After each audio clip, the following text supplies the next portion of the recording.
I'm not telling you to live with us, but you have to be around more often. You have to put the work on pause sometimes and spend some quality time with your son. You want to come live with me? Baby, stop. Stop. Because you must be mad. You must be sick or wake up on the wrong side this morning. We're not even thinking about that suggestion.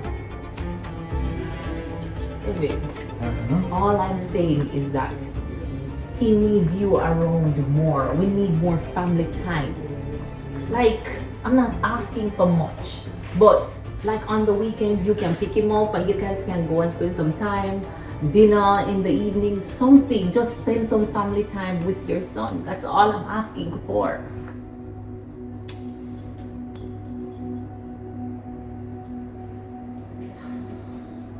All right. So what are you thinking about that, David? How about the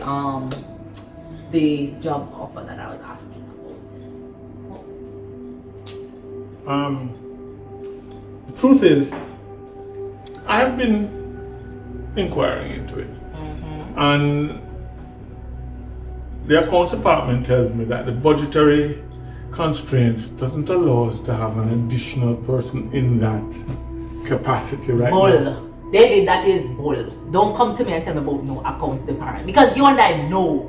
If you don't want me there, you can just say it, you know. That is fine. I understand that if you feel like you can't work with temptation or something. Temptation? I don't know. I'm not coming there to tempt you. That is what I'm trying to say. You tempt me naturally when you come here to tempt me.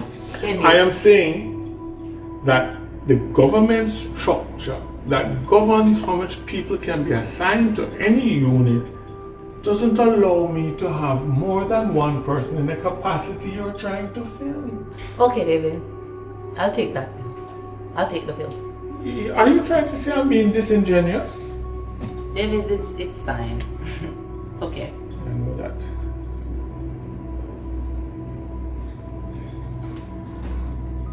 Morning, ladies.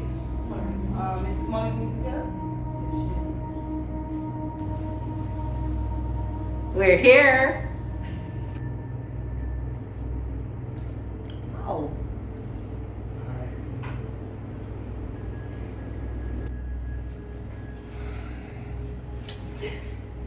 This is a pleasant surprise. I wasn't expecting you, Angie. Take a seat.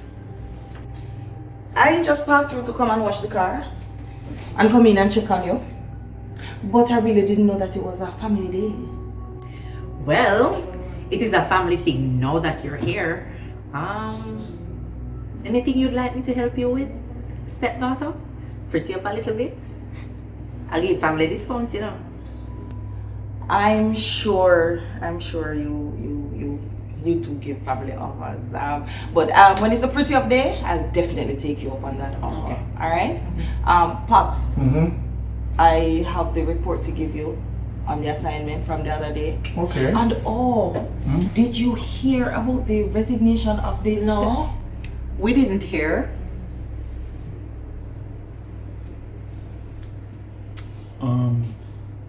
Maybe it's something we can discuss in office.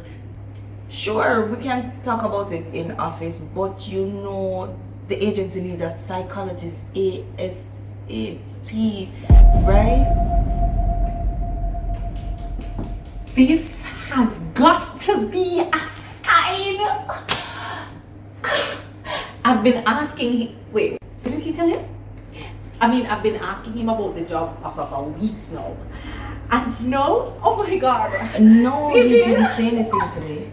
But wouldn't you be busy running this complex? I mean, it's a lot. No, it's self-sustained. I have workers, I have managers, and they're in charge. I'm a bit bored now. Even my son, the maid will take care of him. When he's at school, that's fine. But when he gets home, that I have that all covered. I'm bored. I need something to do.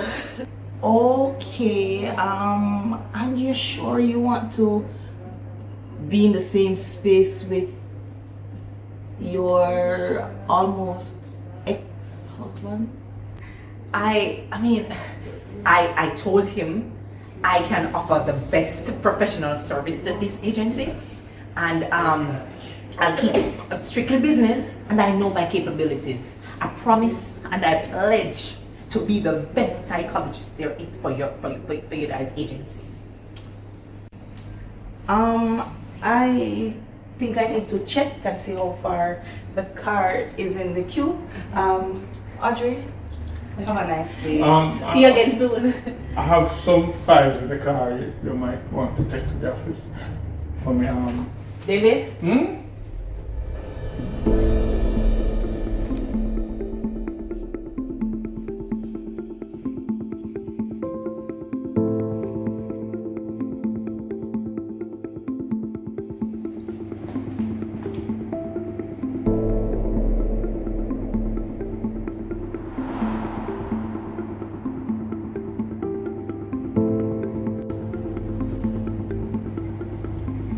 This is not going to work, you know. This wouldn't have to work or not work if you keep your mouth shut. Me I try saying you sing that. You're not reading nothing. You just have like a barrel down here. Since you get mouth savage, just stop reading signs. Stop. This don't have nothing to do with me. Fix it. You hear me? Fix it. But it is your responsibility. Bye. Bye, Angie.